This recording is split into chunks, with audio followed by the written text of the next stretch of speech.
Hello everyone, आप सभी का बहुत बहुत स्वागत है आपके अपने चैनल हिंदूर एकेडमी में। आज की इस वीडियो लेक्चर में हम बेसिकली स्टार्ट करेंगे कार्डियोवास्कुलर सिस्टम। कार्डियोवास्कुलर सिस्टम से रिलेटेड ड्रग्स के बारे में स्टडी करेंगे, लेकिन ड्रग्स को स्टडी करने से पहले हमें ये जान लेना ज़रूरी है कि हमारे पास जो कार्डियोवास्कुलर सिस्टम है वो काम किस तरीके से कर रहा है। क्योंकि जब तक हमें एनाटॉमी, हमें फंक्शनैलिटी पता नहीं होगी एक सिस्टम की, तब तक आप ये नहीं जान पाओगे कि सिस्टम में ड्रग्स को कहाँ कहाँ एक्ट करवाना है। ठीक है, तो इसलिए हम सबसे पहले स्टार्ट कर रहे हैं किसके साथ? हम सबसे पहले स्टार्ट करेंगे विद द एनाटॉमी। तो एनाटॉमी हम बेसिकली कार्डियोवास्कुलर सिस्टम की करेंगे। तो कार्डियोवास्कुलर सिस्टम आपकी बॉडी में सर्कुलेटरी सिस्टम है एक तरीके का। किस तरीके का सिस्टम है? Circulatory system. सर्कुलेटरी सिस्टम का मतलब कि ये आपकी बॉडी में किसी एक फ्लूइड की या फ्लूइड्स की सर्कुलेशन कर रहा है। फ्लूइड कौन सा है यहाँ पे? किसकी सर्कुलेशन हो रही है? ब्लड की। ब्लड अगर हम सिंपल भाषा में बोले तो ब्लड एक कनेक्टिंग लिंक है between various organs, and it is also responsible for the transportation of nutrients, minerals and also जो हम फार्माकोलॉजी में पढ़ेंगे ड्रग्स की ट्रांसफर के लिए। क्योंकि जब आप एक ड्रग को ओरली देते हो, ठीक है, ओरली दो चाहे आप आईवी के थ्रू दो, लेकिन वो जाएगी सबसे पहले डिस्ट्रीब्यूशन में। डिस्ट्रीब्यूशन में कहाँ होगी? ब्लड स्ट्रीम में डिस्ट्रीब्यूशन होगी, फिर जाएगी वो टिश्यूज तक जाएगी और अपने एक्शन को प्रोड्यूस करेगी। तो वहीं पे ब्लड एक बहुत ही इंपॉर्टेंट लिंक हो जाता है हमारे पास यहाँ। अब जो सर्कुलेटरी सिस्टम होता है ना, सर्कुलेटरी सिस्टम दो तरीके से होता है। एक होता है आपके पास ओपन सर्कुलेटरी सिस्टम और दूसरा होता है आपके पास close circulatory system. Quickly cover करेंगे, जितना हमें चाहिए उतना कवर करेंगे, इन डेप्थ नहीं जाएंगे। Open circulatory system, open circulatory system में जो कनेक्शन होता है between the blood and the tissues of the cell, blood और सेल के बीच में डायरेक्ट रिलेशन होता है या डायरेक्ट कनेक्शन होता है। कोई भी किसी भी तरीके की ब्लड वेसल, ना ही किसी भी तरीके का पंपिंग मैकेनिज्म यहाँ पे इन्वॉल्व रहता है। साथ के साथ एक इंपॉर्टेंट चीज, अगर यहाँ पे डायरेक्ट कनेक्शन है तो यहाँ पे कैपिलरीज का कोई भी काम नहीं होता है। कैपिलरीज एक तरीके की हमारी ब्लड वेसल्स ही होती है। क्या होती है? छोटी छोटी ब्लड वेसल्स होती है जो हमारी डिफरेंट ऑर्गन्स में प्रेजेंट होती है, जो कि फर्दर क्लासिफाई होके फर्दर ब्रांचेस में ज्वाइन होके एक बड़ी ब्लड वेसल बना देती है। हमारे पास ब्लड वेसल तीन टाइप की होती है, आर्टरीज, वेन्स एंड कैपिलरीज। अब अगर हम क्लोज सिस्टम के बारे में बात करूं तो क्लोज सिस्टम में क्या होगा? क्लोज सिस्टम में जो ब्लड का कनेक्शन एक पर्टिकुलर सेल, टिश्यू या ऑर्गन से होगा, ठीक है, सेल, टिश्यू या ऑर्गन से होगा, वो डायरेक्ट नहीं होगा, वो इनडायरेक्ट होगा बाय दी ब्लड वेसल्स। किसकी वजह से होगा? वो ब्लड वेसल्स की वजह से, because we have a hollow tube in which the blood is run, क्या ब्लड को हम भगाते हैं उसमें, ठीक है, और ब्लड वेसल। और साथ के साथ एक इंपॉर्टेंट चीज यहाँ पर कि हमारे पास एक बेसिकली पंपिंग मैकेनिज्म होगा, एक पंप होगा जो कि इस ब्लड को ब्लड वेसल्स में पंप करेगा, और उस पंप को क्या बोलेंगे? हम हार्ट बोलेंगे। हार्ट की एनाटॉमी ही पढ़नी है हमने इस लेक्चर वीडियो में। क्विकली इंट्रोडक्शन दे रहा हूँ आपको। नेक्स्ट इंपॉर्टेंट चीज, अब हमारा किस तरह ह्यूमंस में हमारे पास किस तरीके का सर्कुलेटरी सिस्टम है? We have an close circulatory system. Vertebrates में ज्यादातर कौन सा सिस्टम होता है? क्लोज सर्कुलेटरी सिस्टम प्रेजेंट होता है। आई होप आपको इतनी चीज क्लियर आउट हो गई होगी। अब यहाँ पे एक इंपॉर्टेंट चीज जिसको डिफरेंशिएट करना है, अगर क्वेश्चन आ जाता है तो आपको डिफरेंशिएट किस तरीके से करोगे कि ओपन है या क्लोज है। ओपन में कैपिलरीज प्रेजेंट नहीं होती है, ओपन में कैपिलरीज प्रेजेंट नहीं होती है, क्लोज में कैपिलरीज प्रेजेंट होती है। ओपन में किसी भी तरीके की ब्लड वेसल नहीं होगी, क्लोज में ब्लड वेसल होती है। ओपन में किसी भी तरीके का पंपिंग मैकेनिज्म नहीं होगा, क्लोज में एक पंपिंग मैकेनिज्म जिसे हम हार्ट बोलते हैं वो प्रेजेंट होता है, ठीक है। और साथ के साथ हमारे पास जो ओपन सिस्टम होता है वहां पे डायरेक्ट कनेक्शन होता है ब्लड का सेल के साथ, लेकिन यहाँ पर क्लोज सिस्टम में इनडायरेक्ट कनेक्शन होता है between the cell and the blood, ठीक है। इतनी चीज क्लियर आउट हो गई, चलो वेरी गुड। अब यहाँ पे हम अपने मेजर सिस्टम पे आ जाते हैं जो कि है हमारे पास हार्ट, ठीक है। हार्ट के बारे में अब हमने पढ़ना है, ध्यान से पढ़ना, बहुत ही इंपॉर्टेंट लेक्चर वीडियो होने वाली है। थोड़ी सी शायद लेंथी भी हो जाए, शायद इसका पार्ट भी करना पड़े, लेकिन आप प्लीज इसे ध्यान से पढ़िएगा। हार्ट, हार्ट आपकी बॉडी का मस्कुलर ऑर्गन है। सबसे पहली डेफिनेशन क्या होती है?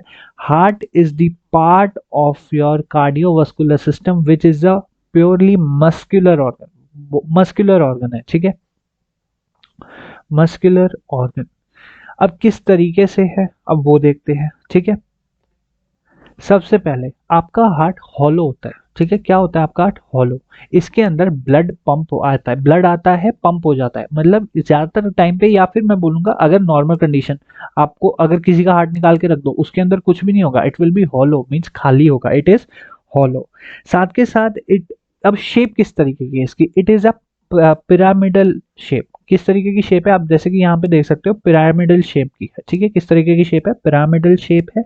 और इसकी अब एनाटॉमिकल पोजीशन की पोजीशन क्या है आपकी बॉडी में, कहाँ पे प्रेजेंट होता है उसको अब ध्यान से सुनना, बहुत ही इंपॉर्टेंट चीज होने वाली है। सबसे पहला, इट इज प्रेजेंट ओब्लिकली, मतलब थोड़ा सा स्लैंटिंग कंडीशन में होती है, स्लैंट होता है, जैसे कि आप देख सकते हो ये कुछ इस तरीके की कंडीशन में है, स्लैंट कंडीशन में।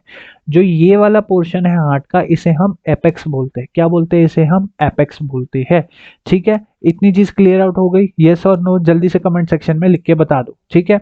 जो एपेक्स पोजीशन होती है वो पॉइंट करती है किसकी तरफ, लेफ्ट हिप की तरफ। एपेक्स पोजीशन पॉइंट करती है आपकी लेफ्ट हिप की तरफ, ठीक है। साथ के साथ जो आपके पास यहाँ पर बेस पोजीशन होती है, ठीक है, ये जो ऊपर की तरफ जो आपके पास बेस पोजीशन होगी, ये राइट शोल्डर की तरफ पॉइंट जाएगा। ये किस तरफ जाएगी, राइट शोल्डर की तरफ। मींस जो बेस पोजीशन होगा वो राइट शोल्डर की तरफ जाएगा, जो एपेक्स पोजीशन होगी वो लेफ्ट शोल्डर की तरफ जाएगी। ओब्लिकली पोजीशन पे होते हैं तो जो एपेक्स पोजीशन है वो स्लाइटली लेफ्ट साइड भी होता है, इसलिए बोलते हैं कि it is present at the left side, slightly left side between the lungs. कहाँ प्रेजेंट होता है heart, between the two lungs and slightly towards the left lung, slightly towards the left lung. और कितना पोर्शन इसका shifted होता है, around 2/3 portion जो होता है इसका लेफ्ट साइड की तरफ होता है। कहाँ होता है, लेफ्ट साइड की तरफ होता है, ठीक है। इतनी चीज आपको एनाटॉमिकल पोजीशन तो क्लियर आउट हो गई होगी यहाँ पे। अब थोड़ी सी अगर हम यहाँ पे डायमेंशंस के बारे में बात करें तो जो लेंथ होती है वो अराउंड 12 सेंटीमीटर होती है आपके हार्ट की, ठीक है। यहाँ पे हम एक बेसिकली रॉ डेटा के बारे में बात कर रहे हैं। यहाँ पे बोला जाता है ना कि हार्ट आपकी मुट्ठी के बराबर का होता है, यस इट इज ट्रू, या बट इट कैन वेरी। जो ब्रेथ रहती है वो रहती है 8 to 9 सेंटीमीटर। कितनी रहती है, 8 to 9 सेंटीमीटर। जो थिकनेस रहती है वो रहती है 6 सेंटीमीटर। वेट वेरी करता है इन मेल्स एंड फीमेल्स, और वेरी के हिसाब से 280 to 340 ग्राम्स का होता है। कितना होता है, 280 to 340 ग्राम्स। अगर एक एवरेज इंडिविजुअल का वेट ले तो around 0.4% body weight, 0.4% body weight होता है, ठीक है। आपको बेसिक चीजें जो हार्ट की हमारे पास बेसिक कंपोनेंट्स थी वो तो चीज क्लियर होगी, एनाटॉमिकल पोजीशन क्लियर हो चुकी है, सारी चीजें यहाँ पे हमें अब क्लियर हो चुकी है, ठीक है। अब आ जाते हैं एक इंपॉर्टेंट पार्ट पे, जो कि है अब इनकी पोजिशनिंग, सॉरी इनके पार्ट्स, हार्ट के पार्ट्स के बारे में। सबसे पहले अगर हम हार्ट के पार्ट के बारे में बात करें तो सबसे पहले हमारे पास आ जाएगा कि we have to study about the layers of the heart, we have to study about the layers, ठीक है। क्योंकि हार्ट एक बहुत ही आपकी बॉडी का सबसे इंपॉर्टेंट ऑर्गन है। ब्रेन के बाद मैं बोलता हूँ it is the second most important organ, ठीक है। इसलिए बोलते हैं ना आर्मी इंडिविजुअल्स को हेडशॉट देना सिखाते हैं, ना कि हार्ट शॉट। हार्ट पे गोली लग जाए इंडिविजुअल, हाँ होते हैं चांसेस कुछ बचने के, लेकिन ब्रेन पे गोली लग जाए तो इंडिविजुअल बच नहीं सकता है। लेकिन हार्ट भी एक बहुत ही सेंसिटिव ऑर्गन है। अगर हम यहाँ पे देखें सबसे पहले लेयर में तो हमारे पास आ जाता है पेरिकार्डियम। क्या आ जाती है हमारे पास, पेरिकार्डियम, ठीक है। पेरिकार्डियम आपको यहाँ पे दिख नहीं रही है, हम पर आपको यहाँ पे ड्रॉ करके दिखाता हूँ मैं। ये कुछ इस तरीके से आसपास लेयर प्रेजेंट होती है हार्ट के। ये हो गई आपकी पेरिकार्डियम की लेयर। किसकी लेयर, पेरिकार्डियम की लेयर, ठीक है। ये पेरिकार्डियम लेयर है। अब थोड़ा सा ध्यान से समझते हैं पेरिकार्डियम की लेयर के बारे में। जो आपके पास पेरिकार्डियम की लेयर होती है, it is made up of fibroserous material, fibrous serous, serous या फिर सेरस मटेरियल। मतलब क्या है इसका, इट हैज 2 पार्ट्स, ठीक है। पेरिकार्डियम के 2 पार्ट्स होते हैं, ठीक है। ध्यान से सुनना, बहुत ही इंपॉर्टेंट है। पेरिकार्डियम के 2 पार्ट्स होते हैं। सबसे पहला होता है आपके पास फाइब्रस पेरिकार्डियम। कौन सा पार्ट होगा सबसे पहला, fibrous pericardium, fibrous peri fibrous pericardium. What is this fibrous pericardium, fibrous pericardium external होगा। क्या होगा ये, अगर मैं यहाँ पे आपको लेयर्स बना के दिखाऊं तो ये वाली लेयर जो हो गई आपकी फाइब्रस पेरिकार्डियम की होगी, मतलब इट इज एक्सटर्नल, ठीक है। क्या है ये, सबसे एक्सटर्नल रहेगी, ठीक है, सबसे एक्सटर्नल रहेगी। और किससे बनी होती है, it is made up of tough connective tissue, it is made up of tough connective tissue, ठीक है। इतनी चीज क्लियर आउट हो गई, आई होप आपको क्लियर आउट हो गई होगी। अगर अब मेजर जो हम बात करें काम क्या है इसका, ठीक है, मेजर फंक्शनैलिटी क्या है, अगर मेजर फंक्शनैलिटी के बारे में बात करूं तो प्रिवेंट्स, इसके दो मेजर फंक्शंस है, ठीक है, दो या तीन मैं बोलूंगा, बेसिकली दो हम लेके चलते हैं। सबसे पहला जो है कि ओवर एक्सपेंशन, कि हार्ट की ओवर एक्सपेंशन नहीं होने देती। क्या नहीं होने देती? हार्ट की ओवर एक्सपेंशन नहीं होने देती। हार्ट को प्रोटेक्ट करके रखती है फ्रॉम दी मैकेनिकल शॉक्स, ठीक है, मैकेनिकल शॉक से हार्ट को प्रिवेंट करके रखती है। And it also helps in the prevention and basically pericarditis. Pericarditis क्या होता है? एक टर्म आ जाती है अब आपके पास, पेरी पेरिकार्डियसिस, पेरिकार्डियसिस और पेरिकार्डियस, ठीक है। बेसिकली क्या होता है? फ्रिक्शन, फ्रिक्शन के कारण, फ्रिक्शन के कारण जो पेन प्रोड्यूस हुआ, फ्रिक्शन कब हुई? अगर ओवर एक्सपेंशन हो गई आपके हार्ट की, क्या हुई? ओवर एक्सपेंशन होगी। पेरिकार्डियसिस दो तरीके से हो सकता है, या तो आपके जो बेसिकली हम फ्लूइड्स के बारे में जब हम बात करेंगे, पेरिकार्डियल फ्लूइड के बारे में जब हम बात करेंगे, उसमें कुछ गड़बड़ी हो जाए उसके कारण पेरिकार्डियसिस की कंडीशन आ सकती है। साथ के साथ अगर हार्ट में ओवर एक्सपेंशन की कंडीशन हो गई है जिसके कारण फ्रिक्शन प्रोड्यूस हो रही है, हार्ट में क्या प्रोड्यूस हो रही है, जिस उसके कारण क्या प्रोड्यूस हो रहा है आपके हार्ट में? फ्रिक्शन प्रोड्यूस हो रहा है, ठीक है। तो fibrous pericardium I hope clear out हो गया होगा। अब नेक्स्ट पे आते हैं, यहाँ पे हमारे पास आ जाता है सेरस पेरिकार्डियम। जो सेकेंड लेयर रहती है जो कि इस तरीके से है, उसको हम बोलते हैं सेरस पेरिकार्डियम। सेरस पेरिकार्डियम, सेरस पेरिकार्डियम एक बहुत ही इंपॉर्टेंट पार्ट जो कि दो मेम्ब्रेन से बना हुआ है। दो मेम्ब्रेन से बना होता है। सबसे पहला होता है internal vesicle visceral membrane, internal visceral membrane, internal visceral membrane and second रहती है आपकी एक्सटर्नल पेराइटल मेम्ब्रेन। कौन सी रहती है? एक्सटर्नल पेराइटल मेम्ब्रेन, ठीक है। Internal visceral membrane and external parietal membrane. अगर हम बात करें एक्सटर्नल की, तो एक्सटर्नल का जो कनेक्शन रहता है, ये एक्सटर्नल का कनेक्शन फाइब्रस के साथ रहेगा। अगर मान लीजिए ये आपकी फाइब्रस पेरिकार्डियम है, कौन सी है ये? Fibrous pericardium. अब इसके साथ ही आपकी लगी होती है कौन सी? इसके साथ ही होगी आपकी सेरस पेरिकार्डियम। और सेरस पेरिकार्डियम में भी कौन सी अटैच होगी? सबसे पहले एक्सटर्नल पेराइटल। कौन सी अटैच होती है आपके पास यहाँ पे? एक्सटर्नल पेराइटल, जो कि फाइब्रस पेरिकार्डियम के साथ अटैच रहती है। ये बेसिकली इसका काम क्या रहता है? अगर हम एक्सटर्नल पेराइटल की बात करें तो बेसिकली एपिकार्डियम में मदद करती है, एपिकार्डियम के साथ वर्किंग करने में मदद करती है, जो कि फर्दर हमारी लेयर्स है हार्ट की। और साथ के साथ इसका काम रहता है हार्ट की अप्रोप्रिएट मूवमेंट करवाना। अप्रोप्रिएट मूवमेंट मींस हार्ट की ओवर एक्सपेंशन जो फाइब्रस कर रहा था उसमें थोड़ी सी इसकी हेल्प रहती है। साथ के साथ एक्सटर्नल पता लग गया। अब आ जाते हैं हम किस पे? इंटरनल पे। किस पे आ जाते हैं हम? जो आपकी इंटरनल विसरल लेयर रहती है। इंटरनल विसरल लेयर जो रहती है वो मैं यहाँ पे दूसरे कलर से इंडिकेट कर देता हूँ ताकि आपको समझने में आसानी हो जाए। जो आपके पास इंटरनल विसरल लेयर है वो कुछ इस तरीके से रहती है और वो अटैच रहती है एपिकार्डियम से। किससे अटैच रहती है वो? It is attached with the epicardium. किससे अटैच रहती है? एपिकार्डियम से। और इनके बीच में कैविटीज प्रेजेंट होती है। उन कैविटी को हम पेरिकार्डियल कैविटी बोलते हैं। क्या बोलते हैं? Pericardial cavity. और इस पेरिकार्डियल कैविटी में क्या प्रेजेंट होता है? Pericardial fluid. पेरिकार्डियल फ्लूइड का मतलब क्या हुआ? It is the fluid present between the layers। it is the fluid that is present between the layers। जो पेरिकार्डियल फ्लूइड है आपके पास, इसका काम है फ्रिक्शन को रोकना। क्या रोकना? फ्रिक्शन को। जब हार्ट मूवमेंट कर रहा है, हार्ट कॉन्ट्रैक्ट करेगा, एक्सपैंड करेगा, रिगरस मूवमेंट रहेगी हार्ट की during anaerobic activity, aerobic activity, जब आप फिजिकल एक्टिविटी कर रहे हो तो उसके उसके दौरान आपका हार्ट बीट बढ़ जाती है, आपकी हार्ट बीट इंक्रीज आउट हो जाती है। You tend to increase your blood pressure.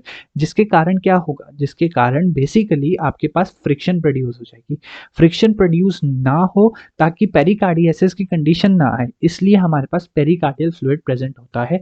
Smooth movement के लिए हमारे पास पेरिकार्डियल फ्लूइड प्रेजेंट रहता है। आई होप आपको ये चीज क्लियर आउट हो गई होगी।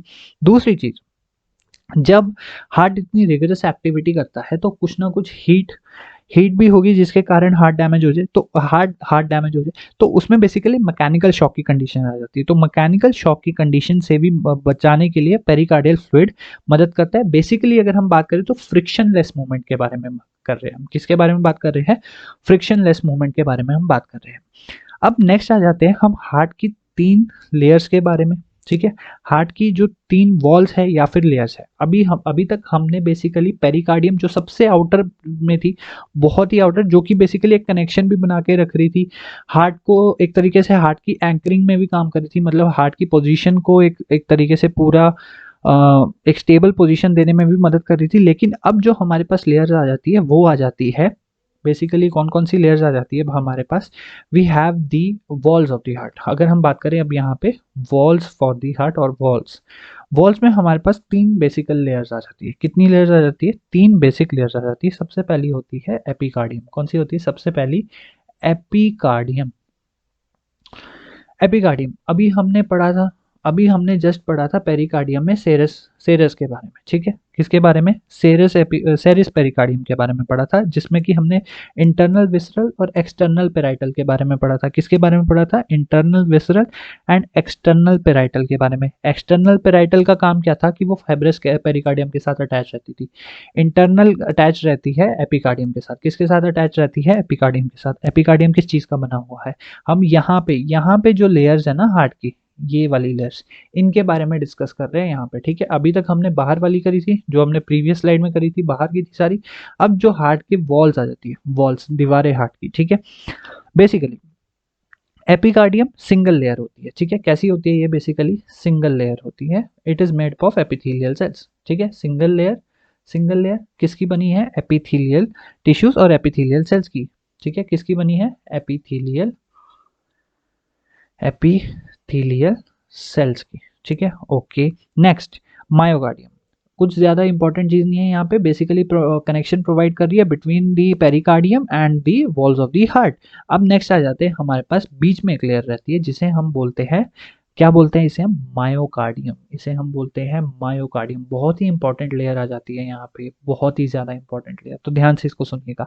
अब जैसे कि आप यहाँ पे देख सकते हो कि मायोकार्डियम का काम क्या है। मायोकार्डियम का काम है पंपिंग एक्शन में मदद करना। It's main function is to maintain the pumping action of the heart. Pumping action में मदद करना, ठीक है। क्योंकि हार्ट एक पंपिंग ऑर्गन है, जैसे कि हमने लेक्चर की स्टार्टिंग में बोला कि हार्ट आपकी एक पंपिंग ऑर्गन है। It is responsible for pumping the blood into various organs of your body. तो वहां पे पंपिंग के लिए हमारे पास एक हाईली स्पेशलाइज्ड हमारे पास एक सिस्टम होना चाहिए। तो वो सिस्टम हमारे वॉल्स में आ जाता है, मायोकार्डियम की लेयर में। मायोकार्डियम थिकेस्ट पार्ट रहता है। क्या रहता है? बेसिकली ये थिक, सबसे मोटा पार्ट रहता है आपके वॉल्स में, ठीक है। वॉल्स में सबसे मोटा पार्ट कौन सा है? मायोकार्डियम। क्वेश्चन पूछ लिया जाए तो आप आंसर दे दोगे, ठीक है। थिकेस्ट वॉल कार्डियक वॉल का थिकेस्ट पार्ट है, और साथ के साथ बेसिकली किसका बना होता है? बेसिकली ये बना होगा आपका कार्डियक मसल्स का। किसका बना होगा? Cardiac muscles. साथ के साथ ब्लड वेसल्स भी होगी इसमें, और साथ के साथ कनेक्टिव टिश्यूज भी प्रेजेंट होंगे, लेकिन जो ज्यादा प्रोपोर्शन रहेगा वो कार्डियक मसल्स का रहेगा। कार्डियक मसल्स का क्यों रहेगा? जैसे कि आप डायग्राम में भी देख सकते हो कि ये अगर आपके बेसिकली वेंट्रिकल्स है, ये ऑरिकल्स या फिर एट्रियम्स है। These are the atriums and below that we have the ventricles. Ventricles का मेजर काम है पंपिंग एक्शन। वेंट्रिकल्स का मेजर काम क्या है? अब यहां से ब्लड जाएगा आपके बाहर की तरफ, हार्ट के बाहर जाएगा। Basically ventricles out of the heart, ठीक है। आउट ऑफ द हार्ट इनका काम यही है, बेसिकली वेंट्रिकल बाहर की तरफ पुश करेगा। क्या करेगा? बाहर की तरफ पुश करेगा। तो बाहर की तरफ पुश करने के लिए आपको एनर्जी ज्यादा लगेगी। एनर्जी ज्यादा कैसे लगेगी? With the help of the myocardium. और आप जैसे कि देख सकते हो यहाँ पे जो लेफ्ट वेंट्रिकल है आपके पास, कौन सा है? Left ventricle. लेफ्ट वेंट्रिकल का काम है कि आयोटिक वॉल्व में या फिर आयोटा में ब्लड को पंप करना, फिर आयोटा से उसमें जाएगा, पूरी बॉडी में जाएगा ऑक्सीजनेटेड ब्लड। तो वहां पे पंपिंग या फिर वहां पे जो प्रेशर है, या फिर मैं बोलूंगा हमें जो पावर है वो बहुत ज्यादा चाहिए, ठीक है। तो इसलिए जो इसका एरिया है वो ज्यादा मोटा रहता है या थिक रहता है as compare to the right. क्योंकि राइट में इतना नहीं है, क्योंकि लेकिन लेफ्ट में है, बिकॉज लेफ्ट में हमारे पास क्या होगा? लेफ्ट में हमें बेसिकली आयोटा में भेजना है, और आयोटा से डायरेक्टली वो पूरे ब्लड स्ट्रीम पूरी बॉडी में जाएगा। कहाँ जाएगा? पूरी बॉडी में। इतनी चीज क्लियर आउट हो गई होगी, आई होप। नेक्स्ट लेयर आ जाती है आपके पास बेसिकली एंडोकार्डियम की। किसकी आ जाती है? एंडोकार्डियम। थर्ड लेयर रहती है किसकी? थर्ड लेयर किसकी रहती है? एंडोकार्डियम। एंडोकार्डियम बहुत ही इंपॉर्टेंट है, थोड़ा ध्यान से सुन लेना। एंडोकार्डियम सबसे इनर मोस्ट लेयर रहती है, थिन रहती है। क्या रहती है? बेसिकली थिन लेयर रहती है, और साथ के साथ क्या रहती है? स्क्वैमस एपिथेलियम की बनी है। किसकी बनी हुई है? स्क्वैमस एपिथेलियम की। Squamous epithelium endothelium. अब इसका काम क्या है? बेसिकली इसका काम क्या है? अब मायोकार्डियम जो है वो तो अपना मैक्सिमम फोर्स देगा, लेकिन वो मैक्सिमम फोर्स नहीं चाहिए ना, कुछ एब्जॉर्बेंस भी चाहिए होगी, कुछ हमें स्टेबलाइज करने के लिए भी चाहिए होगा, और इनर लेयर्स को प्रोटेक्ट करने, कनेक्शन बनाने के लिए भी चाहिए होगा। Ventricle will not directly be attached with the myocardium, तो वो अटैचमेंट, वो कनेक्शन, वो सारा काम कौन कर रहा है आपके पास? एंडोथीलियम। तो हमारे पास यहाँ पे वॉल्स और लेयर्स क्लियर आउट हो